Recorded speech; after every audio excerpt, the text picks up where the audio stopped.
The whole give and when then format was also part of his work. He didn't create it himself. A lot of others helped him. Given I have no cheese. What a shame.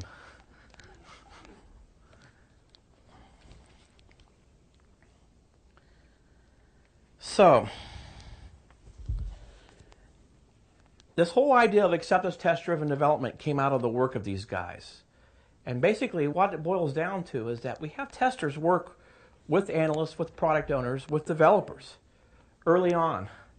And we try to define what it is we're going to build as a set of examples of how the system will be used. Now, does that mean that we can't have anything else? Well, no, not really. I mean, if we're building something that has a UI, sure, we should go up and on a whiteboard and draw it out and talk about what it should look like. It's fine to put some other documentation or some other ideas together, but those other ideas or other artifacts that we create are not what we talk about when we talk about the system we're building. We collaborate around building something that describes the feature that everybody can know and understand. Up front. Once we know and understand that, the next step is to automate that.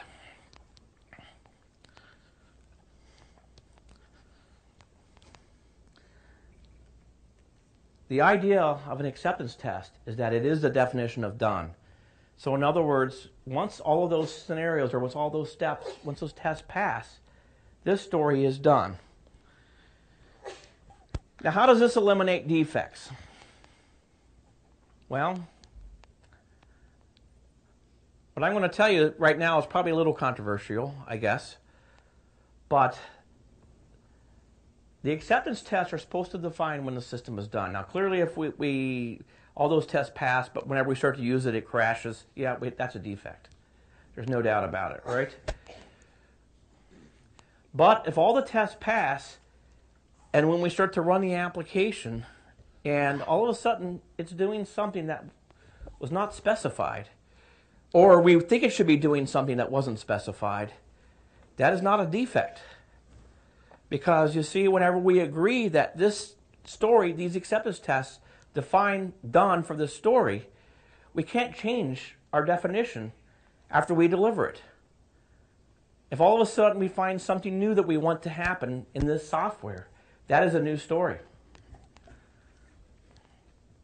That's why we include the product owner, why we include the business analyst, the customer, whoever needs to be involved in the definition of this.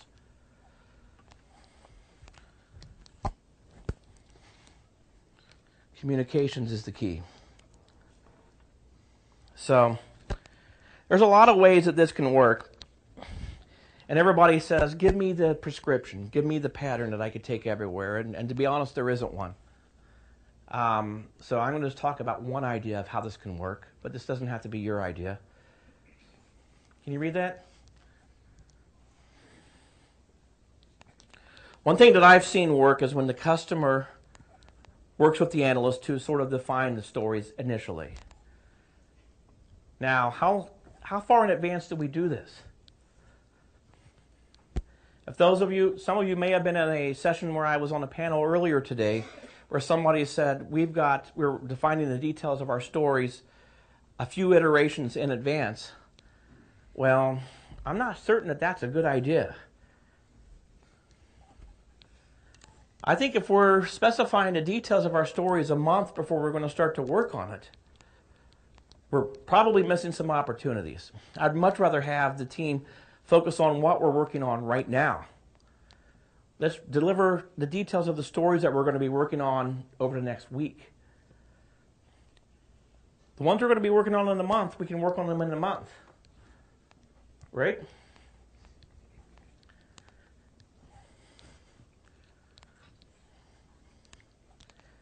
So we get some basic idea of what it is that the story is supposed to contain. And then we start to work on it. The tester person works with the analyst, the product owner, and looks at it and says, what about this other scenario? What about this other idea? We didn't really capture that. Oh, you're right. and together they add some new scenarios potentially. The developer looks at it and says, but what about this? And okay, that's fine too. What I'm saying here is that these are built by the team. The whole team is responsible for making sure that they get this right. And the whole team agrees that this is right. And then we automate those tests,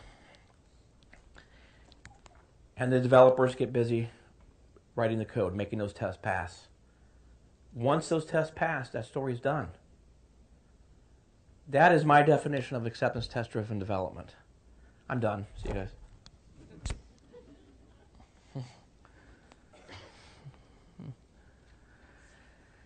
So, I think we get a lot of benefit from doing that. First of all, I think that duplication that we get between the test plans, the automated tests, the requirements docs, we kind of can collapse that a little bit. We get people collaborating on talking more around the requirements of the system, so we'll definitely flesh out more ideas. I think having those tests delivered in development helps a lot around nailing some of those defects that occur all too often. My experience has been that once a team gets this and they get it well, their velocity, I guess, that's a term, right?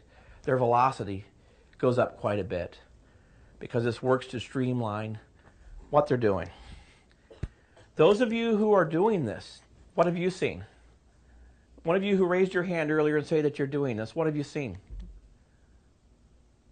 Nobody raised their hand. I know better than that. Yes? I've seen that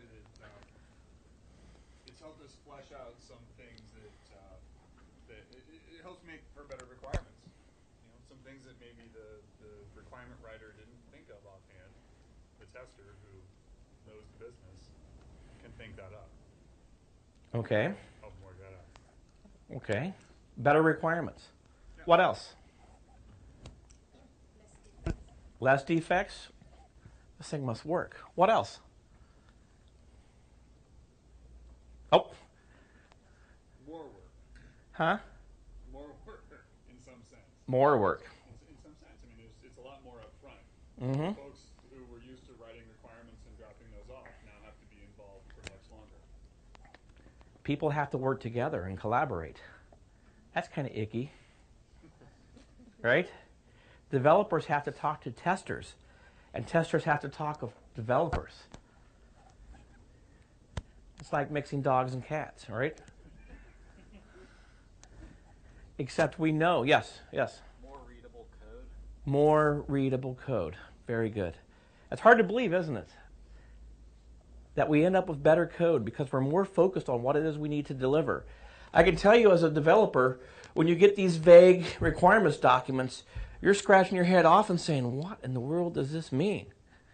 But whenever you have a concrete example that's laid out for you, you add 4 and 6, and it should result in 10, then you know when you've got it right?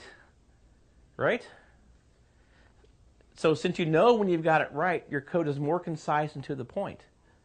Less fluff. What else? Take less time to test.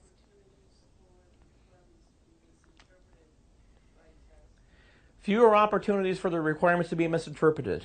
Okay. There still are opportunities for them to be misinterpreted, but once they're automated and once we know and understand, the test pass or fail. You either get 10 or you get 11. And if we got 11, we know that we didn't understand it. Right? So you had something too? Less time to test. Less time to test. What will be? My experience has been that once we get proficient with the tools that do this, that a tester can produce the tests in a fraction of the time it takes the developers to write the code. And so it has a really interesting effect, which is that it allows the tester to refocus on things that are much higher value to the business. This whole manual testing of software is not valuable. It's laborious. And it doesn't, the cost is, I heard somebody say one time that we cannot afford to do manual testing anymore. If we can automate these tests and have all the grunt work done by a machine, we could focus on a more structured exploratory testing, which is very high value, high return to the business. Somebody up here had their hand up, so. Yes? Yeah, if you make the analysts write or work with you on the tests, they're less likely to add gold plating to it. It's more work for them to do. Exactly. So something else happens, and this was touched on briefly this morning, which is that when we get developers and testers working together, they start to understand each other a little bit better. And the developers can help the testers that are struggling with automation learn how to do this better, right? And at the same time, the testers can help the developers understand what it means to build more testable code. What else? Anything else?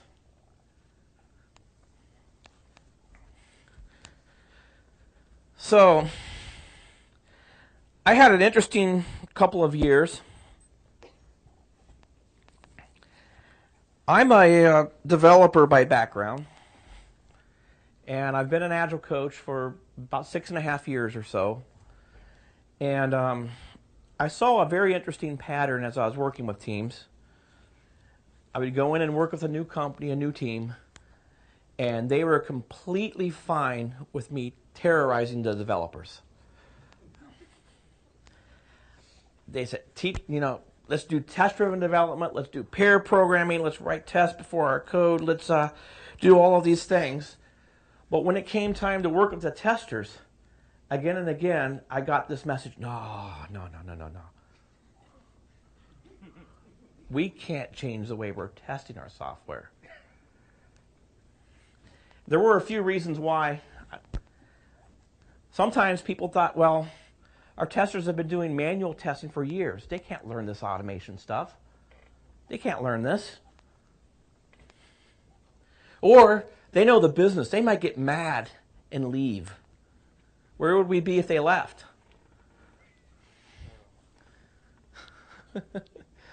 Time and time again, though, when I would go work with a team, the testing would be the bottleneck. We would streamline the developers, and we would start producing more and more code, and the quality would be pretty high. And yet, testing would be our bottleneck completely. We could not push anything through testing. And I said, but let me work with them. Let's do it. No. You can't touch those guys. We can't do that. One time, somebody made a mistake of telling me that I couldn't do that. And I decided to try something like what we've just talked about. And we had a really interesting success. It went very well to a point where testing was not the bottleneck at all. In fact, they had more time than what they needed. They were able to get more and more involved in the specification up front. And I was just shocked. It just so happened that on that team, one of the testers had this lady on the team. She picked this up and she was sharp and she was aggressive and she ran with this. And I kept asking myself, was this successful because she knew what she was doing and she really tackled this? Or was this successful because this process works? So the very next team, I tried it again, and it worked. And we kept trying this, and other people at Lean Dog kept trying this. And over time, what we found is that we don't know of a better way, first of all, to help a team communicate and collaborate around a set of requirements, and at the same time to test the software than to use this practice.